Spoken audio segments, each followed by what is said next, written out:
Let's get it, y'all. The moon is in Libra, the sun is in Cancer. We are integrating. Libra of law, justice, fairness, and intellectual charm, balance, and Cancer of psychic power and depth of understanding.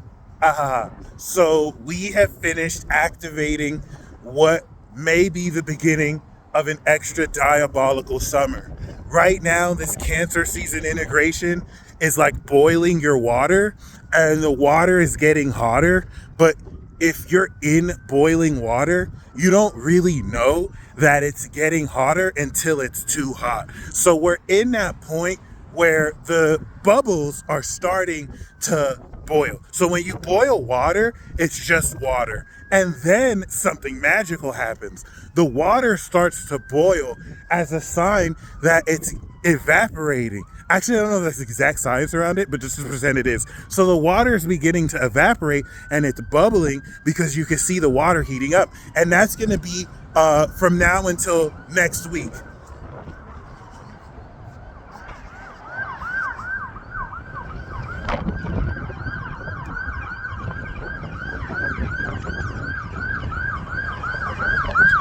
The 90 degree to 180 degree angle. I don't know what omen that was for who, but ambulance, whoever needed to see that. All right, 90 degrees to 180 degrees is where now the water is going to intensify the heat before we have a full boil. That's going to be Moon in Capricorn. So you can expect things to become increasingly more diabolical. Now, diabolical, I'm just saying because I love the word, and any which way I can overuse it, I'm going to use it. Whether the situation is actually diabolical, you can just feel or pretend it is. And if you know, you know, okay? It's not going to be as diabolical as Scorpio season, which is going to be now the descent into pure diabolicalness. And I'm just making words up at this point. But the moon in Libra is balancing our emotional expression. And I like aspects like this because it reminds us of certain important astropsychology, okay? Meaning the water element are like your feelings. The intangible nature of your own, let's say, emotions that with logic here, right? Libra is going to represent air, the logic that makes your irrational emotions now balanced and aligned with some form of objectivity. In the way we experience this in astrology, Libra is your agreements and interpersonal social dynamics with any other person than yourself, even if it's aspects of you, like your thoughts or your behavior, right? And then Cancer are your own individual feelings. And when we talk about squares, whether they're 90 degree or 270 degree closing variety, squares indicate pressure to where what was flowing smoothly for us is now being put in check, so that through this pressure, we shift, change, break through accordingly, in this case, integrate. So how does this make sense? You have your own personal feelings, okay? But Libra, the master gaslighter, the bastion of fairness and law. All right, Libra, my favorite sign, so I can make fun of Libra. This is social objectivity when it's actually objective. It could also be subjective, but let's just say for the purpose of Libra in its actual power, it is that objectivity you need in order to decide if someone is guilty or not innocent, right? Or not guilty or guilty, right? And that's where Libra is social. One person can't do this on their own. We need multiple people, a society, hence Libra is a social sign. So what does this look like?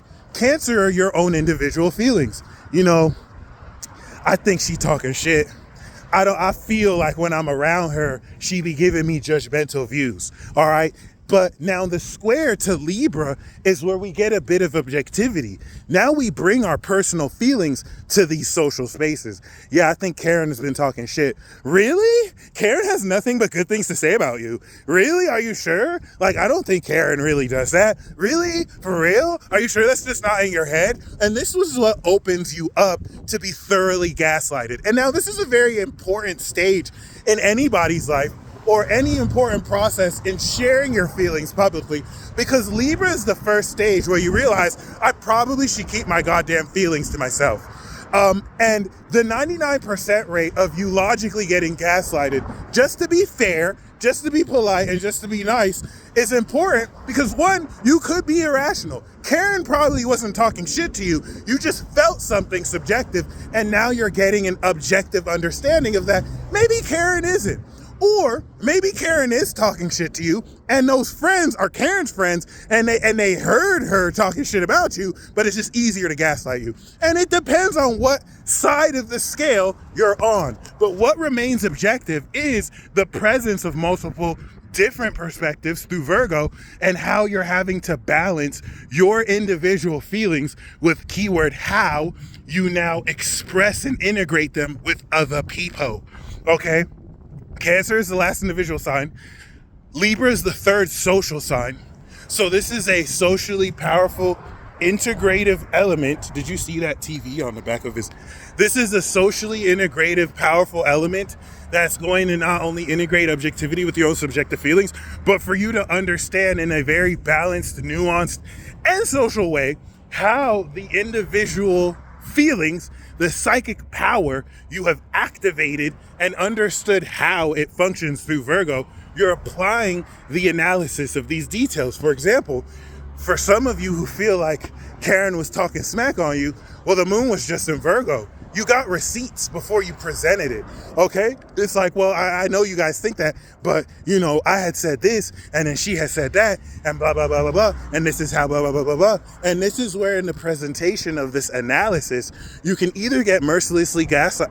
You can either, of course, see where maybe you are being irrational, or where this is rational, and there's more that can break through. Okay, that being said, this is probably the worst example I could have ever given you, but I think you get the gist. And the nature of how, you know, a transit like this really sets you up for the full moon. Because now, once we get that objectivity, if you think Cancer has to be irrational, in a certain sense, it's like the ocean. The water does not move in a set pace. It's like the wind. It goes here, it goes there. And the moon's going to go into Scorpio. And when the moon goes into Scorpio, we're going to intensify this irrationality and these feelings in depth. And we're going to fully express how deeply this activation of who we feel we are and what we feel we have and what this new powers we have activated can fully be expressed. And before we do that, we need to balance it in Libra so you're not feeling in the wrong direction.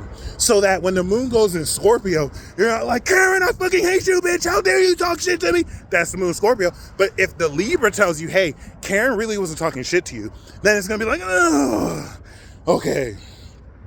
Karen, I apologize. You feel me? Or you can find out she was, then you have the green light to fully go in and sting her Karen when the moon is in Scorpio. Shout out to any Karens watching this, by the way. I have nothing against Karen. I just wanted to use that as an example. But like, yes, there you go. So it's important to know the importance of the 90 degree to 120 degree angles, the Cancer to Leo signatures, the square to trine. The square prepares you for the trine so that you are at the very least having a proper foundation that challenges your initial perspective, energy, in this case, power and action, so that this establishing, balancing action can prepare the stage, balance in Libra, for you to fully go in when the moon is in Scorpio. This is training the function of feeling for you, okay? Which not only puts you in a much greater position to further integrate these new psychic powers, but now to once again gain an objective measure and understanding of how what you're doing independently and individually actually balances in social environments and spaces. What have you activated relative to these emotions? And as you're dealing or connecting with others, how is it that you, of course, further integrate them, balance them, express them? And this is where you may get responses or a reaction that is not favorable to you or is favorable to you. The purpose of the square is to challenge you so that you can see how you stand up to these challenges, become more powerful, or have to shift in an effort to, of course, maintain proper expression. The last thing I'm going to say is every Cancer season is an activation of psychic power, or an activation of the power of your psyche, or an activation of your emotional body. But because Jupiter is here, you're upgrading the hardware. It's like you're going from PS4 to PS5 or PS5 to PS6. So this is not only going to really take into account this square to the sun, the moon is also going to square Jupiter in Cancer. And as it opposes Saturn and Neptune in Aries, it is now setting into stage the beginning of this integration of the new world. You're understanding with the moon opposite Saturn and Neptune, how this reimagination of who you are and how you carry yourself, you're balancing and harvesting directly with other people, which is further integrating these new psychic powers. So now that the moon in Virgo has helped you understand how these psychic powers function, the seeds you planted are breaking through the ground very powerfully. That opposition to Saturn, Neptune, Aries adds so much more potency to the structure that's being balanced and directed here. And I want to really just be clear on that, because to say you have activated upgraded psychic powers sounds like it comes straight up out of a fucking sci-fi flick or fantasy where clean begins. I love that. And it's not. It's as real as you breathing. It's a facet of your brain, like intellect, right? Everyone has it. You don't have to be special to admit it. So the moon in Libra after Virgo really now applies this analysis of how you've seen certain causation relative to what you feel versus what happens, and now how to actually balance this to provide more consistency in your application of this with other people. All right. When the moon goes into Sagittarius, you're going to see how this shifts and changes your behavioral patterns relative to your emotions. But yeah, this is a very epic transit. And yeah, I would say what's also epic about this transit is Venus is going to be 29 degrees, 28 and 29 degrees. By the time it's in Scorpio, Venus goes into Gemini. Uranus follows it.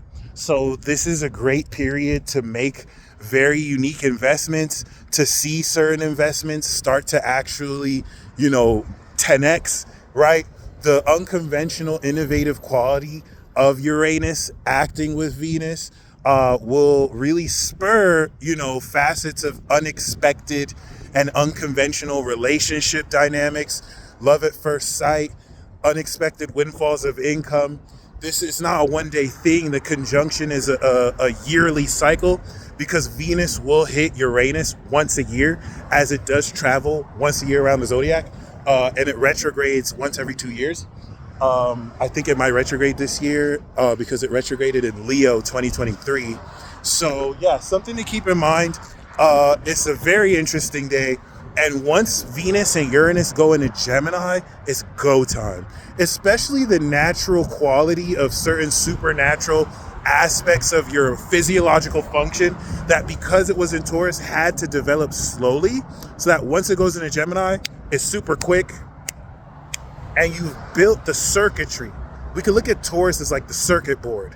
So now once all the resistors are put in place, boom, now we can really play with the current, because we took our time in Taurus to make sure that we won't short circuit stuff, because we put the resistors right? You know what I'm saying? We calculated the ohms.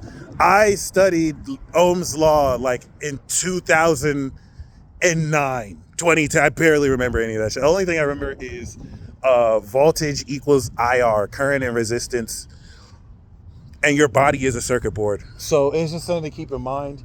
Everything is about to switch very quickly. People are going to be more unhinged, say things they know they shouldn't say, but they're going to say anyway. If you're crazy like me, it's going to be fun.